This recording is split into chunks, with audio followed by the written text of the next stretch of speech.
So I'm here at the mall, and rumor has it Santa himself is here. Now, Santa should be an expert on the North Pole, so we're gonna see if myself and Quasi-Luminous and some other people are right about what we think might lie at the North Pole. Let's go inside and see what he says.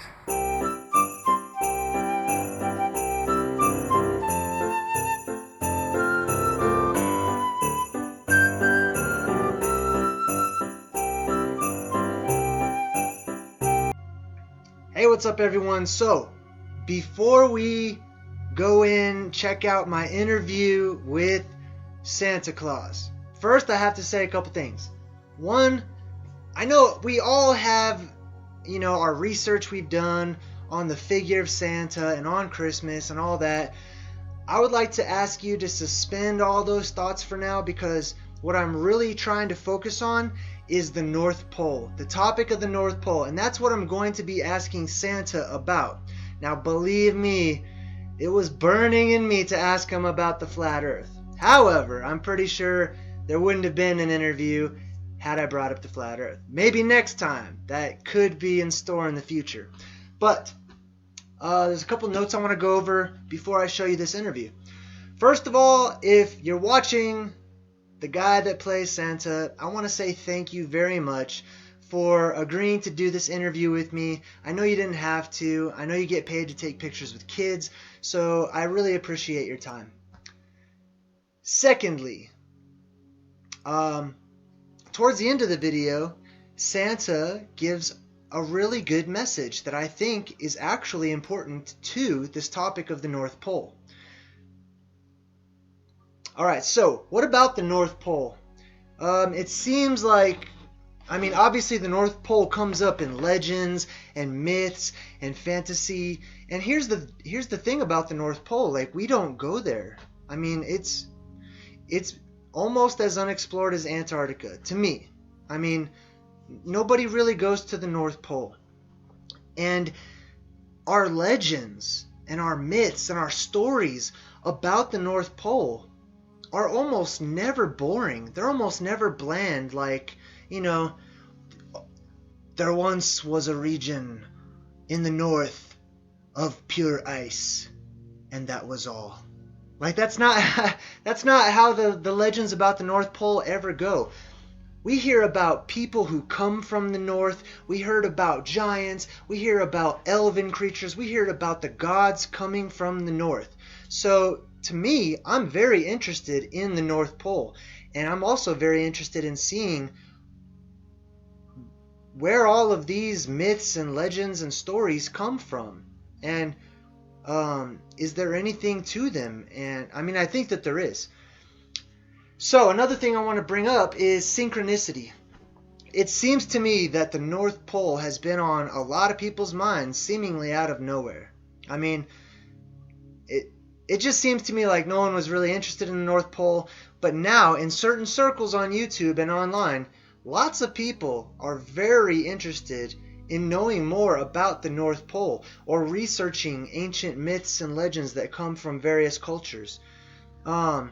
Quasi-Luminous in particular discusses the North Pole and going to the North Pole all the time. I'll talk about that in just a second.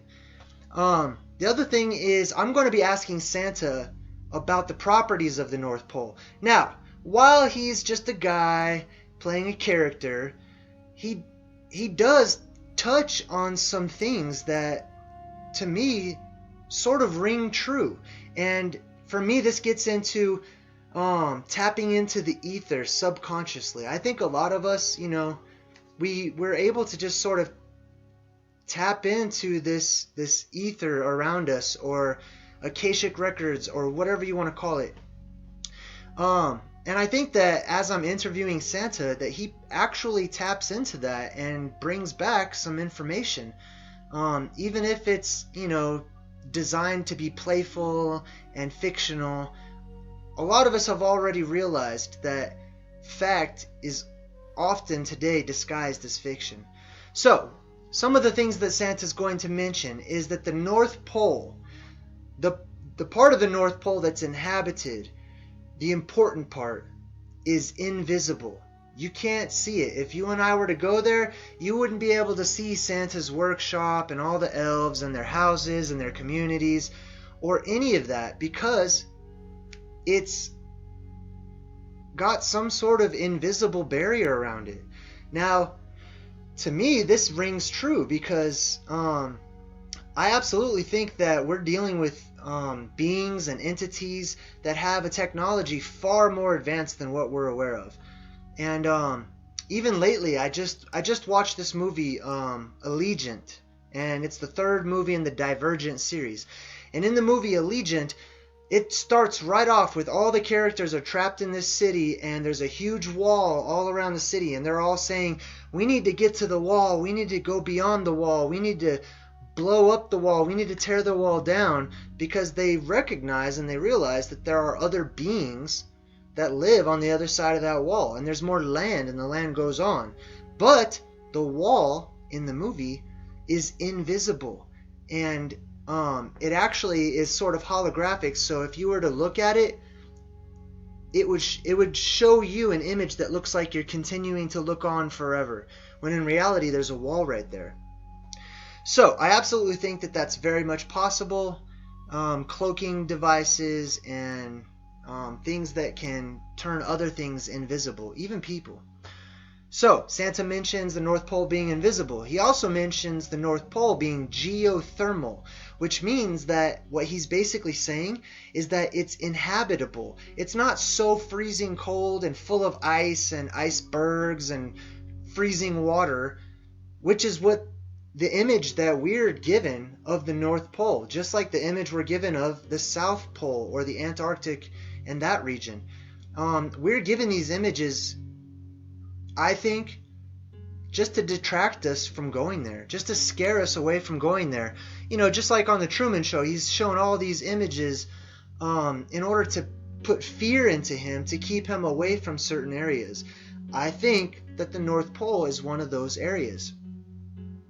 But it's geothermal, he says, which means that the Earth itself heats up the North Pole area, and that there's actually hot springs and fountains, which is really interesting because that got me into talking about the Fountain of Youth. So I also asked Santa about the elves, because elves are just one of the few fairy tale mythical creatures that we're given in the guise of fiction and fantasy, but they are said to have come from the North Pole, or from the North. And personally, I think elves are real. And if they don't live amongst us today, I think I have a very strong indication that they once did. That elves lived among us, and they lived in the giant trees, and the world was vastly different. And I think that the elves were probably related to the Silica era. And so these elves are said to have derived from the North Pole, right? And another thing we think about when we think of the North Pole is, you know, some people say that there's a mountain or some sort of strong magnetic rock. Others think that there's a hole and you can go into the Earth from the North Pole. If this is true, and based on a few accounts I've read and heard about, there are beings that live inside of the Earth, and there's an entrance up in the North Pole. So I just think that's all very interesting, and all those topics are interrelated. So I do ask Santa about the elves. I ask him how long they live. He says, over 1,000 years. I'm like, well, that's a really long time. Might that have something to do with this whole Fountain of Youth? And I let Santa know about the expeditions that were launched to go find the Fountain of Youth at the North Pole. Now, the North Pole is basically off limits, all right? Not only are we conditioned to be afraid of it and to not want to traverse it, but logically, if you think about it, the North Pole is the quickest way to get from one continent to another. All the continents are pretty much circled around the North Pole. So, to me, it should be, full of highways and byways and passages and routes that we can take to get from one place to another. However, we don't take those routes. We go the long way. Every time we go the long way. But the North Pole's off limits. The governments of the world, especially America, have military installations that guard the air passage through. So there's something to the North Pole. There has to be. Otherwise, they wouldn't be guarding it. And I think a lot of us realize that. Just like they've imposed a ban on the Antarctic Ocean to keep people away from going there. You know, because everyone loves Chilean sea bass so much that we have to keep those around. Which is a whole nother topic, but what's to stop them from imposing a similar ban on the waters of the North? You know? So, Quasi-Luminous. I gotta mention Quasi-Luminous. Why? Because he's one of the few people that really hits home on being very serious on a quest or a march on the North Pole. Now, I'm not going to get into his other interesting beliefs and ideas about some things, but I do applaud him for trying to gather as much people as he can to eventually, one day, 2.6 years from now, to all of him and his little community to go to the North Pole. And I think that's great, you know, regardless of whatever they're going there for or, you know, whatever their beliefs are. I think that's great. I mean, as many people as can go up there at one time, the better. Excuse me. Now, who is allowed to go to the North Pole? If there is an opening at the North Pole, then it stands to reason there very well may be some truth to there being elven beings or giants or what have you, some sort of beings that are not quite human at the North Pole or in the North Pole or above the North Pole. But if there really are other beings, I haven't seen any around lately, have you? So my question is, we're guarded from going to the North Pole, right? They don't want us to go to the North Pole. But if there is a fountain of youth or something like that at the North Pole, I would think that the government or the powers that be, Big Brother, would continually be going into the North Pole like all the time and coming back. You know, we'd basically see people living forever, and I would also expect to occasionally catch a glimpse of some of these otherworldly creatures or alien creatures that we're not used to seeing, that make a home either inside the Earth or at the North Pole, what have you. However, I don't see that, which makes me wonder if passage out is also restricted in some way, shape, or form, either by them or by our governments. I don't know. But if our government is not allowed to go to the North Pole or to go into the inner Earth, which is said to lie at the North Pole, then I wonder if there's some sort of futuristic, technologically advanced form of a gate, or maybe a mini dome type thing, or some sort of an enclosure. Maybe it's tied into this invisibility cloak that seems to surround the North Pole.